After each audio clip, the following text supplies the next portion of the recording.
Welcome to Going Through Health with Gordy and Zed. Where wellness gets a fun twist. I'm Gordy Jenkins, a natural foods entrepreneur, and with me is Dr. Zed DeBout, a resident trained Stanford MD. We are former college swim teammates turned best friends, and now your guide to this crazy world of health trends and fitness hacks with a focus on getting the science right. Get ready for a wild ride. This is Going Through Health with Gordy and Zed. Oh, that's cool. That's cool. Today, well, we're doing a special episode. If you're watching on video, hey, here we are. We're doing a little bit of limited research this week, expressing some thanks to our listeners and thank you to my co-host. We're kind of throwing the playbook out the window. This is our Thanksgiving break too, after all. So we're just having a little fun and we're keeping it casual. So, but the big announcement here is that we are on video. Hi, Mom. Can you see us? Look at us. Look at us, Zed. We're real. We're real. So if you're listening in your usual channels, maybe come on over to YouTube and check it out today. And we're going to try to do more video content going forward. But right now we're just doing this as a little bit of a test run to make sure people aren't too put off by us, Ed. No, I'm pumped. And yeah, before we get into this, I have a little Thanksgiving food quiz for you, Gordy, just to test your Thanksgiving food health knowledge. Are you ready? I'm ready. Because so if you don't know, we're about to try Vegemite, and so it would be nice to talk about a little bit more of a familiar food to me, because neither of us have tried Vegemite. So let's start with the basics. Thanksgiving. It's Thanksgiving time. Hit me with that GTH quiz. All right, we got a 5-question quiz, so gird up. All right, first question. Okay, let's go, baby. Which mineral found in abundance in pecans? Pecans. Do you say pecans or pecans? I say pecans, but there's a huge pronunciation debate, and it's very regional. Not for today. This is a short episode. All right. Which mineral food found in abundance in pecans, just sticking it to you, often used in Thanksgiving pies, if you didn't know, you ignorant. No. Which is crucial for energy production and antioxidant defense? Is it A, magnesium, B, zinc, C, manganese, D, copper? Copper. Okay, so which one of these minerals found in pecans is crucial for energy production and antioxidant defense? I don't know. I'm gonna get probably all of these. I'm gonna go with zinc. Zinc is gonna be the answer I'm gonna go with. Are you sure that you want zinc to be your answer? Not at all. I'm not at all sure, but I feel like zinc is in nuts, but so is magnesium. Probably all of those are in. I don't know. I'm gonna go with zinc. Final answer. All right, Gordy. I wish I could express gratitude this Thanksgiving for your correct answer, but I cannot. You are wrong about the pecan. They are rich in manganese. So your second hunch was more along the lines of right. So it's a mineral. I'll get myself. I'll whip these out and help you out a little bit. So manganese is essential for metabolism and antioxidant defense. And according to the USDA, a serving of pecans provides a significant portion of the daily recommended intake of manganese. So get your pecans while they're hot. Manganese. That sounds like a Pokemon or something to me. All right, hit me with the next one. All right. What nutrient in sweet potatoes contributes to their role in maintaining healthy blood pressure?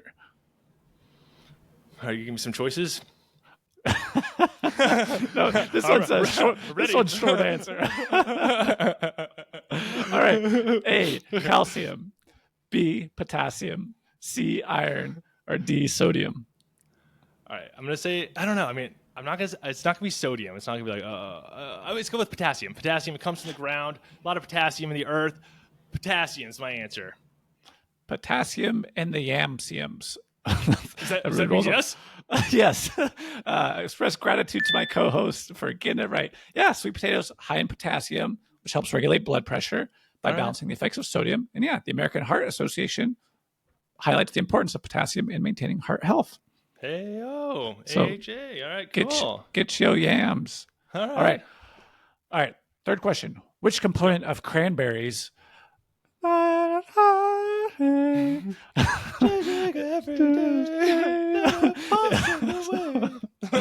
which component of cranberries is primarily responsible for their ability to help prevent urinary tract infections? Is it A, vitamin C? Is it B, fiber, C, antioxidants, or D, proanthocyanidins? Proanthocyanidins. You know what sucks is I think I'm gonna go with the answer being proanthocyanidins. The one I can't pronounce? Yeah, I'm gonna say it's that. Just because like how sick are you if you choose a word that you can't even pronounce is one of the wrong options. Or am I pretending I don't know how to pronounce it? Oh wow! I have to consider the test giver's manipulation. No, your hunch is correct. Cranberries contain the pro things which prevent bacteria from adhering to the walls of the urinary tract, reducing the risk of infections. So that is why you are drinking cranberry juice and eating cranberry sauce. That's right. All right. Cool. Hit me with another one. All right. Second to last one. Number 4. How much turkey in pounds do you have to eat to receive a typical clinically effective dose of tryptophan like you would use for sleep? Is it A, 1 pound? Is it B, 3 pounds? C, 10 pounds? Or D, 30 pounds? Your max bench. That's true, is it? Corey had shoulder surgery. Yeah, come on. Thank you. Wow. Insults me, then lifts me back up. I'm going to go with D, though, because I think I've heard that it takes a ridiculous amount. Like, I feel like every Thanksgiving time, Good Morning America will run a tryptophan segment, and they'll probably be like, well, it really takes, you would have to eat 3 football fields worth of elephants of tryptophan or something like that. To even think about falling asleep. I'm going to go 30 pounds. I'm going to go the max. Wow. Well, you were so confident that now I'm doubting myself. But the answer, Gordy, is I would have taken A or B, 1 to 4 pounds for a tryptophan hit. That's still a ton of turkey, though. 3 pounds of turkey is a lot of turkey. Maybe for some people. All right. Number 5. All right. All right. What we got? Last one. What was the name of the second ship that was supposed to set sail with the Mayflower with a similar pilgrim passenger payload? That was like the Mayflower. I don't know. Pinta Santa Maria? Is that the? Oh yeah. Let me give you the answer choices. Yeah. What we got here? what are we talking about here? I wasn't coming. I'm not brushed up on my ships today. Ship, yeah. All right. A, the Endwell. Okay. B, the Speedwell. C, the April shower. D, the would you be interested in learning about the Bible? Or E, the JC sick. It's interesting how there's an extra choice on this one. It automatically makes me not trust E. It's the first time I've seen E. Good answer choices. I don't think I've heard of this, and maybe I have, but I'm gonna go with the Speedwell. The Speedwell. I'm gonna go. This is the name of the second ship that was supposed to set. It was supposed to, so it didn't set sail. Is that what you're saying? Yes, there's an issue with its seaworthiness, and they basically had to kind of combine the passenger list onto the Mayflower. Oh, that would have sucked. Just being like, hey, remember that room? It's like when you got to college and you got a forced triple. Didn't your guy, wasn't he like a professional nose flip? That was awesome. It was like a tin whistle. Tin whistle player. Yeah. What did I do to just live with the 3 tin whistle players? All right, so I'm going to go with the answer being Speedwell. That's what I said. I'm going to stick with it, Speedwell. Well, insanely good instincts. You would have survived the passage. The Speedwell is correct. Yes, dude. Speedwell. Never heard it, and did not Speedwell. Speed. Sunkwell. Maybe. Stillwell. Awesome. I appreciate that. That was fun. All right. It's a little Thanksgiving vibes that I think I needed a little bit. And now, when you're listening to this, you've probably already had Thanksgiving, but for us, this is new. We're excited. This is our first Thanksgiving.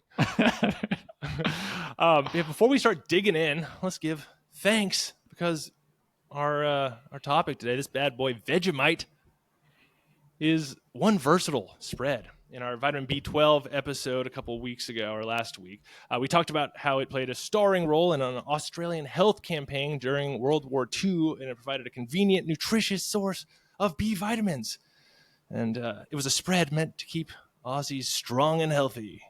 And now it's essentially an icon of Australia, though famously not beloved by outsiders. American soldiers, in the last episode we noticed, it described it as salty axle grease. Are you excited to try that, Sid? But last week you expressed some fondness for salty axle grease, so we'll put that to the test, see if you were prevaricating. One of my top 5 spreads, it's true. But today we are going to first carve into a different juicy story, one where Vegemite trades its health halo for something a little more fermented. Let me take you back to the year 2015, when Vegemite found itself at the center of one of the strangest scandals in Australian history, in my opinion. I don't know a lot of the scandals, to be honest. And no, this wasn't about toast, sandwiches, or even the legendary Vegemite scrolls. This was about beer, and not the kind your weird uncle will bring to Thanksgiving dinner and insist everyone try, unless you're in Australia, or but I don't know if you have Thanksgiving in Australia, who knows? But this is more just like Australian prison hooch. Pretty much what I'm getting at here, said. So authorities in remote parts of Australia noticed something odd. Vegemite was vanishing from store shelves faster than pumpkin pie at the kids' table. Wasn't that Those so wholesome? fatties. Oh, yeah. Oh, so it was wholesome. All right, I'll try it again. I'll do it. I don't know. What's more wholesome? I just pumpkin pie. That's wholesome. Thanksgiving. I'm going to say pumpkin pie a lot. People will like it. They'll feel good. So was this disappearing Vegemite a breakfast craze? A secret stockpile for a doomsday scenario? Was a mechanic looking for an alternative to axle grease? No. Locals had discovered that Vegemite, thanks to its high yeast content, was perfect for brewing homemade beer. Yeah. Now you might be thinking, Zed, Vegemite beer? That's a gross combo, Gordy. That wasn't your impression. That's just what that's what your brain sounds like. But you wouldn't be alone, you ethnocentric bigot. No, but seriously, to me, it's like mixing those two. It's like mixing pumpkin pie and gravy. Not technically illegal, but a deeply unsettling combination that involves pumpkin pie. I had to do it. I'm sorry. But still, said, for some enterprising Aussies, Vegemite beer was a cheap and effective way to brew up a little bit of a buzz in areas where alcohol sales were restricted, dry areas, basically. So it's like, hey, we found a solution. So the government, naturally, was not amused. Officials in Queensland even considered banning the sale of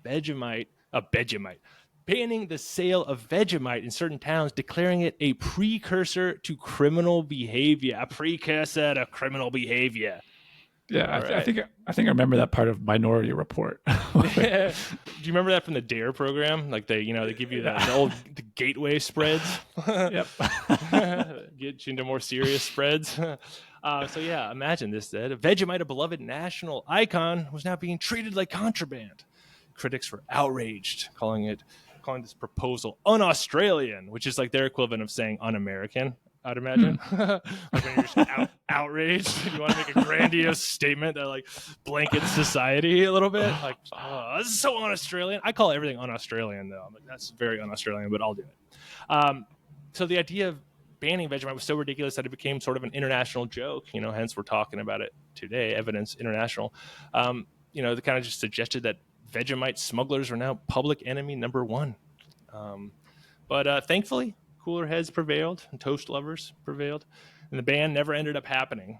The story became a legend, a reminder that you can take away our turkey and you can even overcook our pumpkin pie, but you cannot take away our Vegemite if the Pilgrims were in Australia or something. I don't know. It's a mix. I'm mixing Thanksgiving a little with Australian culture, and I'm confused myself now.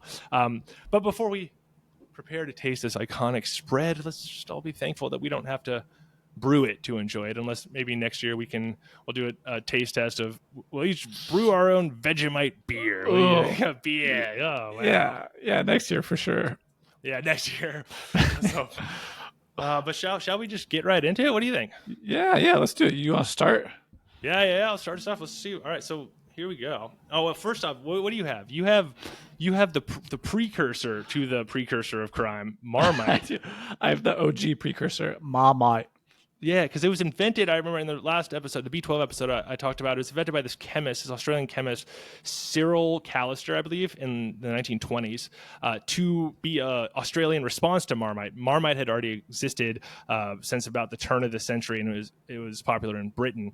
And all those British soldiers with their vitamins probably crushing it. So, yeah, Callister, this chemist, saw it and was like, I got to make my own.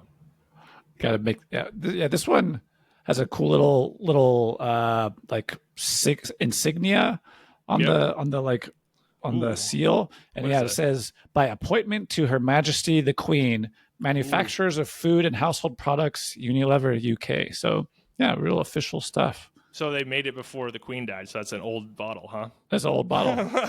That's what I'm hearing. Fermenting. They don't fly off the shelves in Hawaii, do they? The Marmite isn't just flying off. They're not some old sailor coming to port, be like, "Gotta get where's your Marmite at?" It could be new. They just didn't want to waste all the labels they'd already printed. Maybe. That's fair. I hope that it's a method of conservation. So yeah. But I was going to say, actually, when I bought this, so it was right next to the Vegemite, but I knew you were doing Vegemite, so I wanted to get something slightly different. All But right, I I saw like after our B12 episode, I looked at the ingredients on the Vegemite, and it didn't have B12, but Marmite does. Yeah. Well, if you paid attention to my episode, you would know that it wasn't involved in it until they fortified it later. That's why that section was about fortified food. Do you even listen multiple times to every one of our podcasts? No, but it's not. But it doesn't seem like it's fortified with it even now. No, this one's not fortified anymore. Yeah, You gotta get but the they you gotta dark get like some the with you. Gotcha. B12. You gotta get the Our Country's at War version where they really try hard. Oh wow, really this put it is there. best before July 25. Okay, we're good. So I got some friends in Australia, and I was talking to them about this, and I was like, my homie, the group in Kansas City, married this awesome Australian gal. They moved to Australia. So he's like us, or he's an American. So he, It's very un-Australian. he doesn't eat it often. He says they don't eat it often, but his mother-in-law eats it all the time. So I think it's one of those things that maybe was even bigger in the previous generation than it is now. But it makes sense because it really became popular around the time the babies were booming out of older people. what kind of spread were you eating, little? Like I was kind of like a Nutella guy, but definitely more sweet than savory. Yeah, peanut butter, I'd probably do peanut butter. My buddy says that Vegemite's good with like a cheesy, like some sort of thing, and I got myself some cream cheese, and I opened it up just now, and it was really moldy. So it was also probably from the last monarch of also getting Britain. yeasty. So, yeah. So what do you think? Should we crack these puppies Let's open do it. and see Let's what's going on? Let's crack them. See if I can get a sound on this thing. Oh yeah, that was crisp. That's been sealed. Oh wow. Oh. It looks like it's thick. Look at it. It's like shiny. It's like tar. It looks like even tar or something. Will it pour out, or is it like solid? No, it's super solid. It's like the consistency of like lip balm or something like that.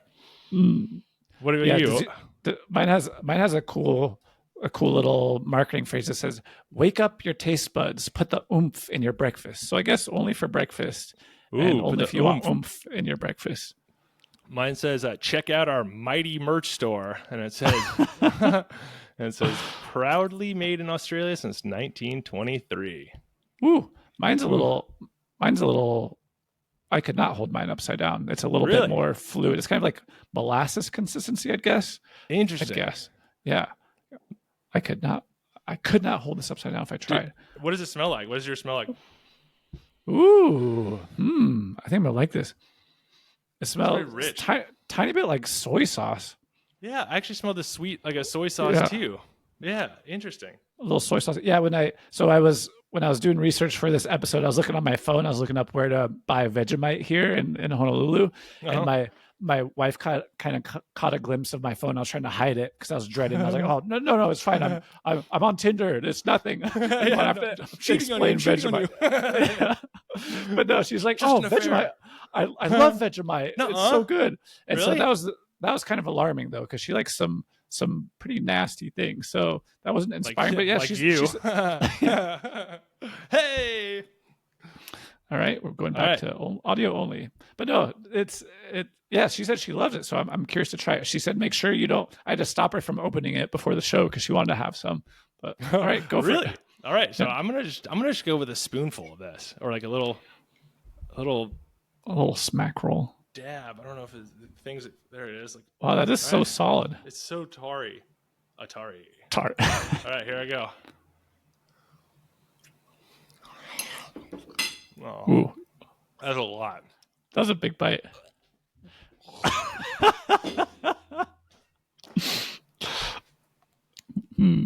Looks like for audio listeners, he is just retched into the sink. No.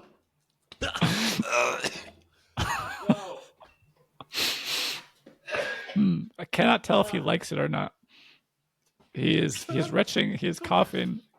I think he might like Oh it. my god, dude. No way, dude. No way. No, that bad? Oh, I put so much in my mouth. Was it the volume thing or is it just nasty? Just thick, man. Just take a bite. It's good. You wouldn't No, last I can't one do day it. in Mine's the like, Outback. mine's like burnt. No. Oh my god, dude. Maybe I think I'm think gonna I'm take a spread it on something. I'm gonna take a smaller amount. Oh yeah, it's very like caramelly. Oh man, sorry. Hopefully my gagging wasn't picked up too much by the mic. How much sodium is in this? I guess we'll look at the nutrition facts. Here we go. Oh. Do you like it? He's tolerating Hopefully the it. mic is picking up my smacking. Oh, it is. It is. Yeah, I think it's just about 5,000% salt. Yeah, I think I'd put a big. Like, I think it's like a natural epicac, like putting a spoonful of salt in your mouth.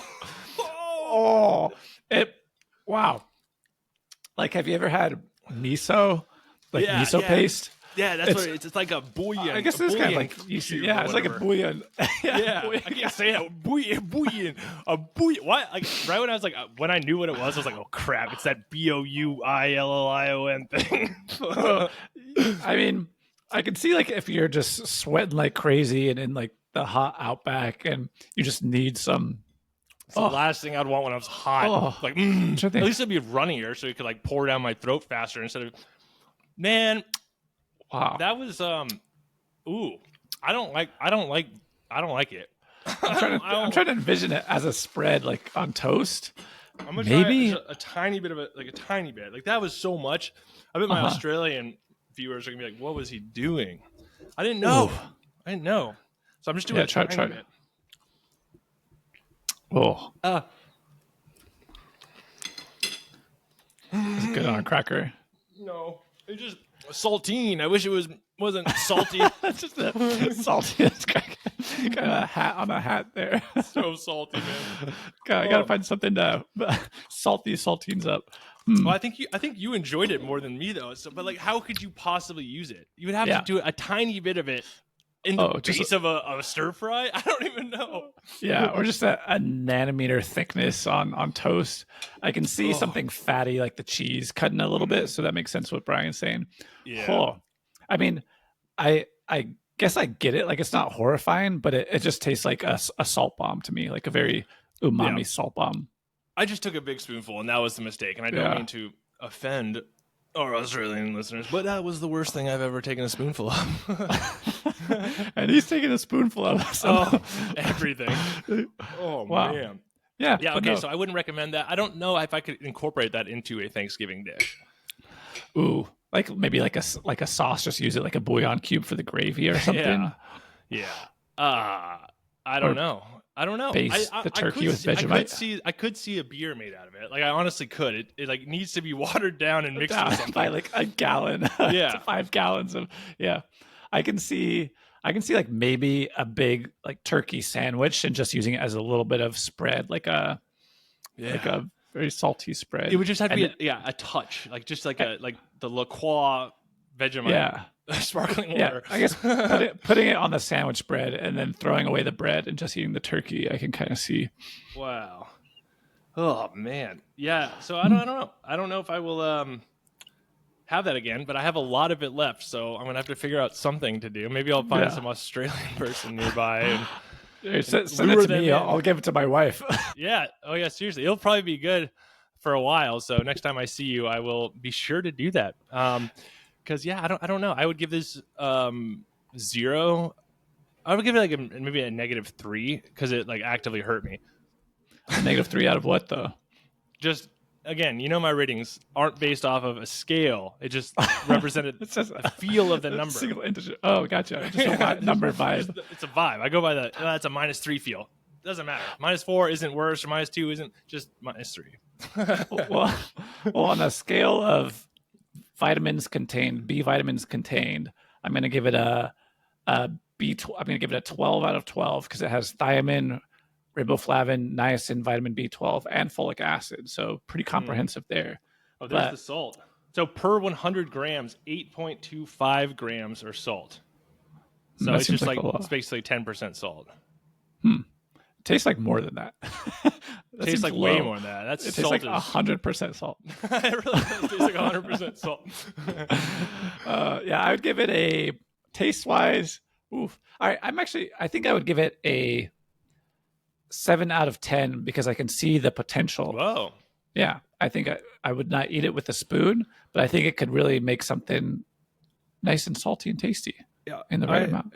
I to put it on a scale that other people are familiar with, I would give it a 2 out of 10. Okay. I think my spoon eating was a terrible idea. Yeah. Really bad. I was thinking like, hey, it's like peanut butter. No, it's not like peanut butter. It's not all like peanut butter. Nice, that big spoonful. Don't of make your the same apple. mistake that I did. Learn from me, Americans. Yeah, so I think it was awful. I couldn't swallow it. It was a big wad of gummy salt that I ate, and that's like can't do that. If I think on like a bagel with cream cheese and a tiny bit, just to like kind of cut into the sweetness and the fats, maybe I could see it being something. But like someone would have to like accidentally put it on my bagel because I wouldn't do it myself. Would you eat it over salty axle grease? I honestly, like if it was just a tiny bit of axle grease and a tiny bit of, I don't know. I don't know, man. To say. If you would have asked me 20 minutes ago, I would have said I would obviously eat Vegemite, but I don't know. Axle grease It's really messed up. Good. It's really messed up, man. Plus, you could use it for axles. Yeah, exactly. It has two Not just for purposes, while eating. this only has one purpose. And this is to end pernicious anemia. I was listening back to our vitamin 12 episode. I realized you cracked up, but when you're recording, you don't notice it. But I called it pernicious anemia. I listened, and I was cracked. I was like, it's so funny when you don't notice when you record and you You're just so say focused things. on that. Yeah, and then it's like pernicious. I don't know. Sounds like some Sounds Willy like, Wonka thing. Good. He sounds like an idiot. I love it. But hey, this is a fun one. Hopefully this worked as a concept and you're seeing this video right now because that's really what the goal was. And to just take a little bit of a break, say thank you for listening, get video going, try a little Vegemite. And but thanks for listening each week to Going Through Health with Gordy and Zed. And every week we come out with a new one Monday morning on Apple Podcasts, Spotify, and YouTube. And we'll be back soon in another week with an awesome episode on mouth tape that we're very excited about. So please follow Did you us. say mouse tape? Mouse tape. Yeah, how to tape a mouse. Mouth tape. How to tape a mouse to your mouth. No, taping your lips while you sleep. Super fascinating. Really cool. We're very excited about it. In the meantime, follow us, rate us, and review us 5 stars. Spotify, Apple Podcasts, and especially on YouTube now. Comment. Let YouTube know that we are out there. Get the algorithm humming for us. Drop a comment if it's nice. If it's mean, just don't. Because we don't need that. At goingthroughhealth.podcast on Instagram. Please give us a follow. Any questions, concerns? You want your own experiences with Vegemite? If there's a way that we should be eating Vegemite that we're not, throw us an email at gordyandz@gmail.com. Do you want Gordy's Vegemite? It is up for grabs. That's true. If anyone wants my Vegemite, please, you're more than welcome to come and take it. I will not ship it, though, because it seems like it would be dangerous to ship. It's that gross to me. But cool. Thanks, everyone, for listening. Thank you, Zed. Grateful for you, Gordy. Hope you have a great Thanksgiving. And afterwards, I'll be seeing you right back in health. See you in health.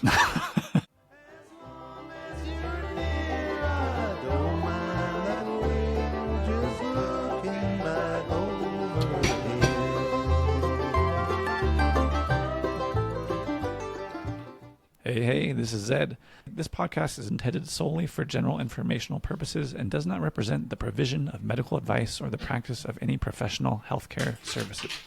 No clinician-patient relationship is formed. Nice try. And the use of the information provided or materials linked is at the user's own risk. The content of this podcast is not meant to replace professional medical advice, diagnosis, or treatment. Users should seek medical advice for any health issues they may have and should consult their healthcare providers for any such concerns.